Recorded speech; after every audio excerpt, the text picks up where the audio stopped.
परिषद मतमोजणीसाठी प्रशासन सज्ज। सोमवारी अवघ्या 2 तासात लागणार निकाल। सोलापूरमध्ये विधान परिषद निवडणुकीच्या मतमोजणीसाठी प्रशासन पूर्णपणे सज्ज झालं आहे। सोमवारी 22 जून रोजी सकाळी 8 वाजता नियोजन भवन येथे मतमोजणीला सुरुवात होणार आहे।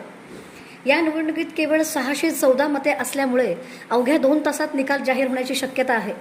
महसूल आणि पोलीस प्रशासनाने सुरक्षा व व्यवस्थेची सर्व तयारी पूर्ण केली असून नियोजन भवन परिसरात विशेष व्यवस्था करण्यात आली आहे।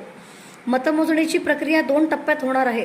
प्रथम सर्व मतपेट्यातील मते बाहेर काढून वैध आणि अवैध मतांची छाननी केली जाईल। त्यानंतर 4 स्वतंत्र टेबलावर वैध मतांची प्रत्यक्ष मोजणी सुरू होईल। या निवडणुकीत विधानसभेचे 11 आमदार आहेत। त्यामुळे विधान परिषदेत निवडून जाणारा उमेदवार हा सोलापूर जिल्ह्याचा 12वा आमदार ठरणार आहे।